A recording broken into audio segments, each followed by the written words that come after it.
Shalom saudaraku yang diberkati oleh Tuhan, kembali lagi di Doa Penguat Iman Channel. Bersama kita akan renungkan kebenaran firman Tuhan, mari kita bersatu di dalam doa. Terpujilah Engkau Bapa dalam sorga, kami bersyukur buat pemeliharaan Tuhan dan waktu ini Tuhan beri bagi kami dan bersama kami mau pakai untuk mendengarkan sabda firman-Mu. Maka berfirmanlah Tuhan bagi setiap kehidupan kami pribadi lepas pribadi tentang isi hati Tuhan yang akan Tuhan sampaikan bagi kami melalui hamba-Mu. Pakai hamba-Mu yang berbicara ya Tuhan, kami minta kuasa Roh Kudus yang bekerja dari awal sampai pada akhirnya. Kami bersama memulai perenungan ini, di dalam nama Tuhan Yesus Kristus kami berdoa dan mengucap syukur, haleluya, amin. Saudaraku yang diberkati oleh Tuhan, kadang-kadang kita begitu yakin bahwa arah hidup kita sudah benar. Kita menyusun rencana dengan hati-hati, bekerja keras untuk mencapainya dan berharap semua berjalan mulus. Namun tiba-tiba, semua yang kita bangun runtuh begitu saja. Pintu yang tampak terbuka lebar tiba-tiba tertutup rapat. Kita bertanya-tanya, Tuhan, mengapa Engkau menghancurkan apa yang telah aku susun dengan penuh doa dan usaha? Firman Tuhan yang menjadi nats perenungan kita hari ini di dalam kitab Amsal 19 ayat yang ke-21 berkata demikian saudara, banyaklah rancangan di hati manusia, tetapi keputusan Tuhanlah yang terlaksana.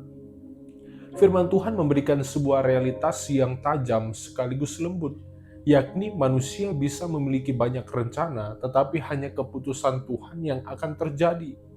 Ayat ini bukan peringatan untuk berhenti bermimpi, melainkan undangan untuk menaruh kepercayaan penuh kepada rancangan Tuhan yang lebih besar, bahkan ketika rencana kita sendiri tampak hancur. Di dalam konteks sejarah penulisan kitab Amsal, Raja Salomo menulis hikmat ini untuk mengingatkan bangsa Israel agar tidak bersandar pada kebijaksanaan manusia. Di tengah kemakmuran dan kejayaan kerajaan, Salomo menyadari betapa mudahnya hati manusia terpesona oleh keberhasilan dan merasa mampu menentukan masa depan tanpa bimbingan Tuhan.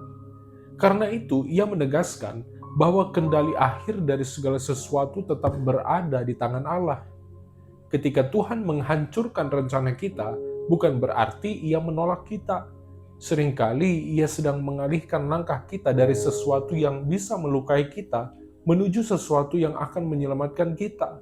Dan disinilah iman diuji. Bukan di dalam keberhasilan, melainkan di dalam kesediaan untuk tetap percaya saat semua arah berubah, saudara. Kita bersama akan membahas 4 hal utama dalam perenungan ini. Saya mengajak kita fokus dengarkan kebenaran firman Tuhan. Kita mulai dari pembahasan yang pertama, yaitu Tuhan meluruskan hati kita.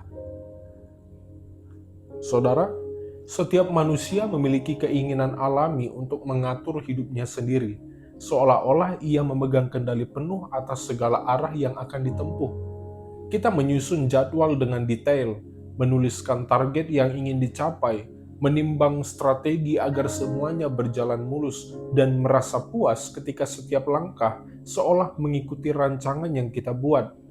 Namun Tuhan di dalam kasih dan hikmat-Nya yang melampaui segala pengertian, seringkali mengguncang kenyamanan itu agar hati kita kembali tertuju kepadanya. Ia tahu, saudara, selama kita terlalu bergantung pada kemampuan diri sendiri dan terlalu yakin dengan skema yang kita susun, perlahan tapi pasti kita akan kehilangan kepekaan terhadap kehendak-Nya yang sejati. Apa yang kita anggap sebagai kestabilan bisa jadi adalah bentuk kebergantungan pada diri sendiri yang halus, dan Tuhan di dalam kasih tidak akan membiarkan hal itu terus berlangsung. Di dalam sejarah panjang bangsa Israel, kita menemukan pola yang sama, yakni Tuhan menggagalkan rencana mereka berulang kali, saudara, ketika hati mereka mulai menyimpang dari ketaatan. Ia tidak bertindak dengan amarah, melainkan dengan tujuan pemurnian. Ia tidak menghukum tanpa alasan, melainkan meluruskan arah mereka, agar umat-Nya tidak binasa oleh kebanggaan rohani mereka sendiri. Ketika mereka berusaha berjalan dengan kekuatan sendiri, tanpa menantikan nasihat Tuhan, tanpa mengandalkan pimpinan Tuhan, hasilnya selalu membawa kebingungan, kekacauan, dan kehilangan damai sejahtera. Melalui setiap kegagalan itu, mereka belajar bahwa hikmat sejati bukanlah soal perencanaan yang teratur, melainkan kesediaan untuk berserah dan tunduk pada kehendak Allah yang lebih tinggi. Kata rancangan di dalam teks Ibrani dalam kitab Amsal 19 ayat yang ke-21 berakar dari akar kata masca sabah yang berarti pikiran, pertimbangan, strategi, atau rancangan mendalam. Kata ini menggambarkan upaya manusia yang sungguh-sungguh memikirkan jalan hidupnya, menggunakan logika, pengalaman, bahkan doa untuk memastikan arah yang ditempuh adalah yang terbaik. Namun di dalam bagian yang sama muncul kata keputusan yang diterjemahkan dari etsah, artinya nasihat ilahi atau ketetapan Allah yang pasti. Kontras antara kedua istilah ini menyingkapkan perbedaan mendasar antara rancangan manusia yang bersifat sementara dan terbatas dengan keputusan Tuhan yang kekal, pasti, dan penuh maksud yang tidak mungkin gagal. Ini bukan sekedar perbedaan sudut pandang, melainkan perbedaan hakikat antara yang fana dan yang kekal, antara kebijaksanaan manusia dan hikmat Allah yang tidak terselami. Mungkin engkau pernah mengalami masa ketika semua tampak sesuai rencana, pekerjaan berjalan lancar, relasi berkembang, arah hidup terasa jelas. Namun di dalam sekejap semua berubah total. Pintu yang terbuka tiba-tiba tertutup, rencana yang matang berantakan, bahkan doa-doa yang tampak dijawab menjadi seolah tidak terdengar. Bukan karena kita berbuat dosa besar, saudara, melainkan karena Tuhan tahu bahwa jalan yang kita tempuh bukanlah yang terbaik untuk kita. Ia membiarkan kegagalan kecil agar engkau tidak jatuh di dalam kehancuran yang lebih besar. Ia mematahkan rencana sementara supaya engkau tidak kehilangan keselamatan yang kekal. Kadang, saudara, Tuhan lebih memilih melukai ego kita daripada membiarkan kita kehilangan arah hidup yang sejati. Tuhan tidak tertarik pada kesuksesan semata, Ia tertarik pada kemurnian hati. Ia tidak hanya menginginkan kita sampai pada tujuan, tetapi juga agar kita mengenal Dia lebih dalam di sepanjang perjalanan kita.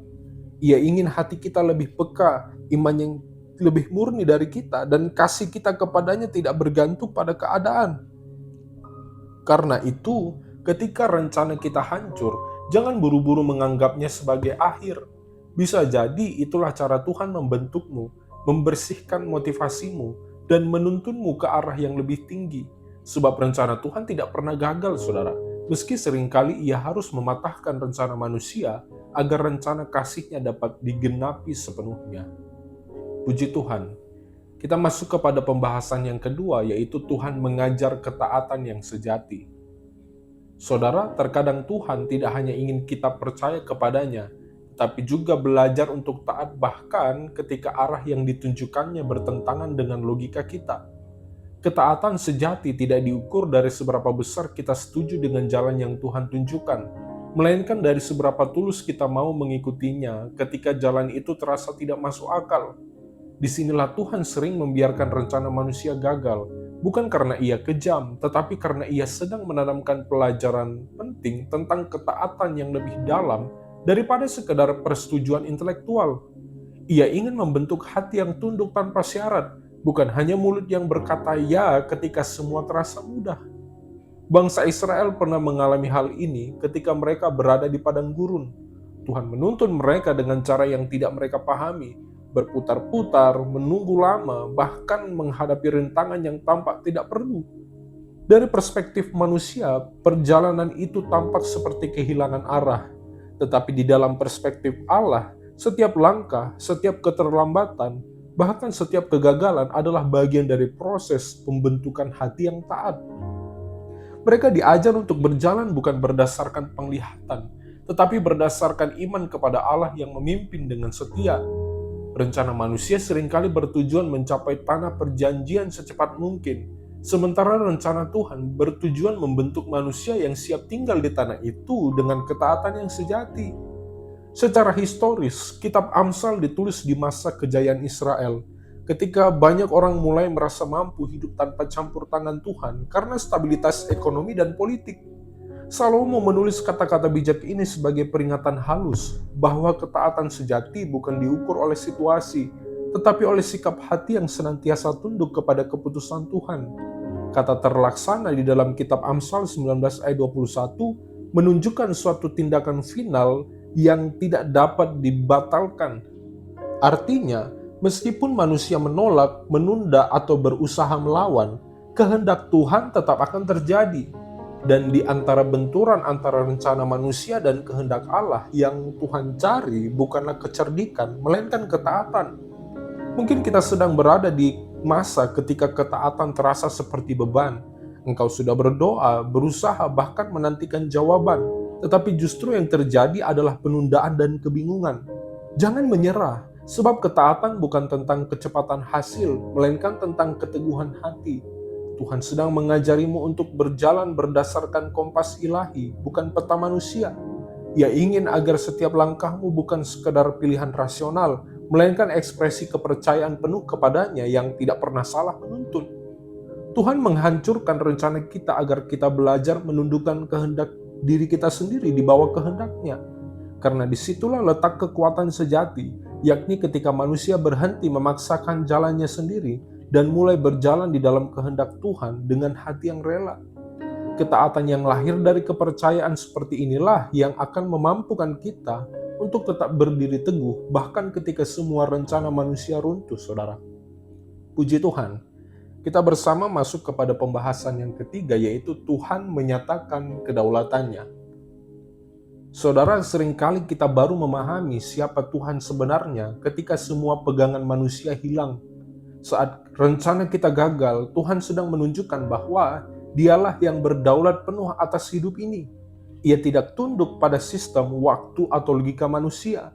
Ia bekerja di atas semua struktur yang kita kenal dengan cara yang kadang tidak dapat dijelaskan. Ketika segala sesuatu berjalan sesuai kehendak kita, kita mulai lupa bahwa keberhasilan itu pun berasal dari anugerah Tuhan. Namun ketika semuanya tiba-tiba berantakan, kita diingatkan kembali bahwa tanpa Dia, kita tidak memiliki kendali atas apapun. Di dalam banyak kisah di Alkitab, Tuhan selalu menunjukkan kedaulatannya dengan cara yang tidak lazim. Ia membelah laut ketika manusia berpikir jalan sudah buntu. Ia memberi kemenangan melalui orang-orang lemah ketika kekuatan manusia tampak tidak cukup. Begitu pula di dalam kehidupan kita.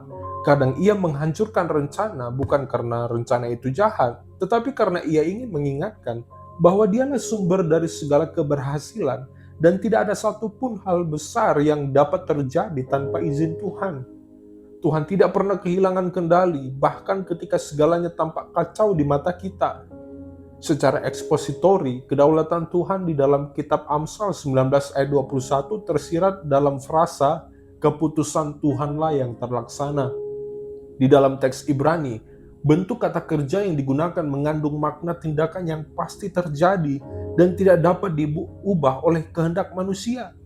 Ini menunjukkan bahwa kehendak Allah bukan sekedar rencana alternatif, tetapi satu-satunya realitas yang akan berdiri teguh di akhir segala sesuatu. Tuhan tidak sedang bereaksi terhadap kegagalan kita.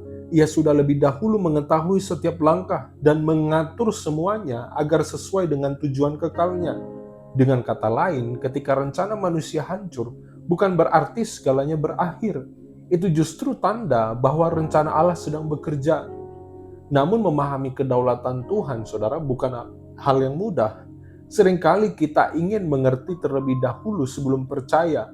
Padahal Tuhan mengundang kita untuk percaya bahkan sebelum mengerti. Ia ingin membawa kita pada tingkat iman yang lebih dalam, di mana kita tidak lagi menilai Tuhan berdasarkan hasil rencana kita, tetapi mengenal Dia melalui karakter dan kesetiaannya. Di titik inilah kedaulatan Tuhan menjadi penghiburan, bukan tekanan. Sebab jika Ia berdaulat, berarti hidup kita tidak pernah benar-benar lepas dari tangan Tuhan. Ketika Tuhan menghancurkan rencanamu, mungkin Ia sedang mengingatkanmu bahwa engkaulah ciptaan dan Ia adalah pencipta. Bahwa engkau bukan pengendali, melainkan yang dikendalikan oleh kasih. Bahwa yang terbaik bukan selalu sesuai rencanamu, melainkan yang sesuai dengan kehendaknya. Maka daripada bertanya mengapa Tuhan menghancurkannya, mulailah berkata, Tuhan, apa yang engkau ingin bentuk di dalam diriku melalui ini? Sebab di dalam setiap rencana yang gagal, selalu ada kedaulatan yang sedang bekerja. Kedaulatan yang tidak pernah keliru, saudara. Puji Tuhan, dan kita sekarang masuk kepada pembahasan yang terakhir dalam perenungan kita hari ini, yaitu Tuhan membawa kita pada rencananya. Saudara, Tuhan tidak pernah menghancurkan sesuatu tanpa maksud. Setiap kali Ia menggagalkan rencana manusia, Ia sedang menyiapkan sesuatu yang jauh lebih besar daripada yang bisa kita bayangkan. Kita seringkali hanya melihat apa yang ada di depan mata, keberhasilan yang tampak, kestabilan yang kita nikmati, atau pencapaian yang kita kejar. Tetapi Tuhan melihat dari sudut pandang kekekalan. Ia tahu rencana mana yang akan membawa kita mendekat kepadanya, dan mana yang diam-diam menjauhkan kita dari tujuan ilahinya. Karena itu ketika Ia menghancurkan apa yang kita anggap baik, itu bukan karena Ia kejam, melainkan karena Ia sedang mempersiapkan sesuatu yang terbaik. Seringkali, saudara, Tuhan menutup pintu bukan untuk menghukum, tetapi untuk melindungi. Ia menunda keberhasilan bukan untuk mempermalukan, tetapi untuk memperlengkapi. Ia menggagalkan jalan yang kita pilih karena Ia tahu jalan itu akan melukai kita di kemudian hari.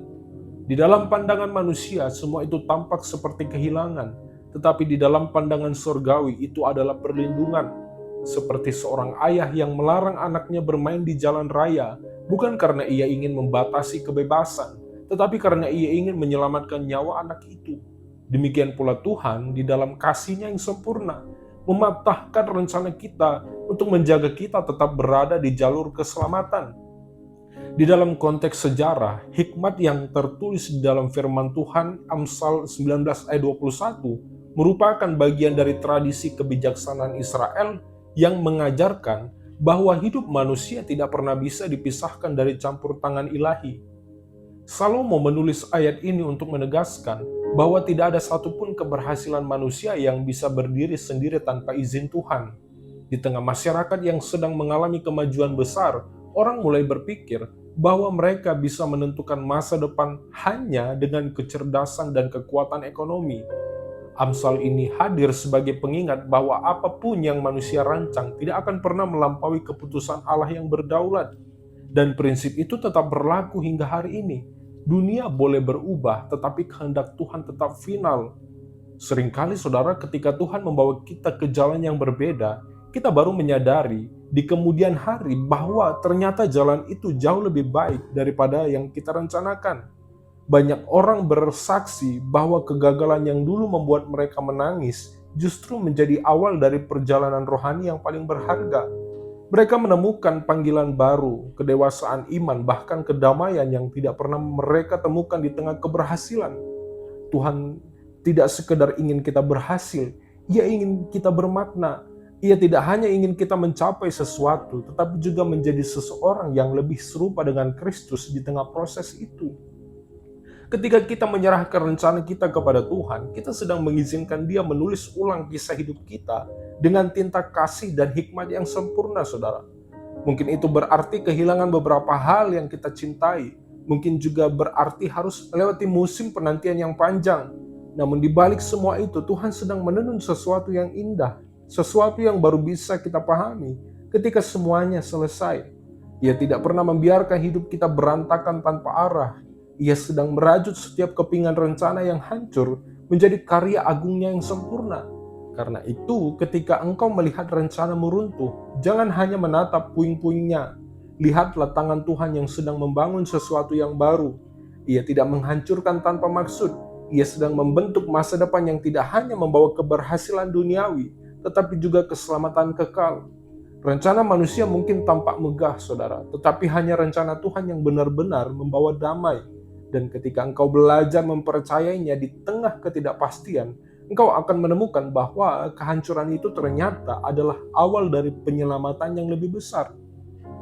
Saya mau menyimpulkan dari renungan kita hari ini bahwa firman Tuhan mengingatkan kita, manusia dapat memiliki banyak rencana, tetapi hanya keputusan Tuhanlah yang akan terlaksana. Ini bukan sekedar kalimat hikmat kuno, melainkan kebenaran yang terus hidup di setiap generasi. Hidup ini tidak pernah berjalan sepenuhnya sesuai keinginan kita, saudara. Dan itu bukan kegagalan, itu adalah tanda bahwa Tuhan masih memegang kendali. Ia mengizinkan beberapa hal runtuh agar sesuatu yang lebih kekal bisa berdiri. Ia menutup beberapa jalan agar kita tidak tersesat terlalu jauh. Dan Ia menggagalkan sebagian keinginan kita agar kita belajar bergantung hanya kepadanya. Ketika rencana kita hancur, iman kita sedang diuji. Apakah kita hanya percaya ketika segalanya berjalan baik, Atau kita tetap percaya ketika arah hidup berubah total? Tuhan tidak sedang menghancurkan kita, Ia sedang membentuk kita. Ia sedang mengajari kita arti percaya tanpa syarat, berharap tanpa batas, dan tunduk tanpa keluhan. Sebab hanya hati yang demikianlah yang siap menerima rencana Tuhan yang sempurna. Jika hari ini engkau sedang berdiri di antara runtuhan rencanamu, jangan putus asa. Tuhan belum selesai bekerja. Ia tidak pernah terlambat. Ia hanya bekerja dengan waktu yang berbeda dari kita. Mungkin engkau tidak mengerti sekarang, tetapi suatu hari nanti engkau akan melihat ke belakang dan berkata, "Terima kasih Tuhan, karena engkau tidak mengizinkan rencanaku terjadi." Sebab justru di sanalah engkau akan sadar, kehancuran itu adalah cara Tuhan menyelamatkanmu. Jadi jangan takut ketika rencanamu hancur. Percayalah, tangan Tuhan sedang menulis ulang kisahmu, bukan dengan tinta air mata, tetapi dengan kasih yang kekal. Rencanamu mungkin berakhir, tetapi rencana Tuhan tidak pernah gagal.